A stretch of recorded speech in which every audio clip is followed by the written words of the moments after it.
This is Dodder, a hunter with an exceptional sense of smell. Moving swiftly, it searches for its prey.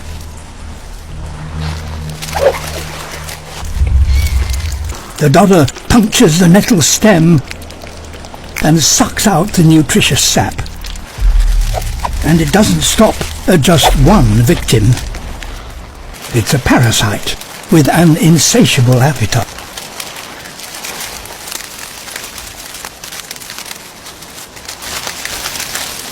But remarkably, its victims can now exploit the dodder when other springtime enemies appear.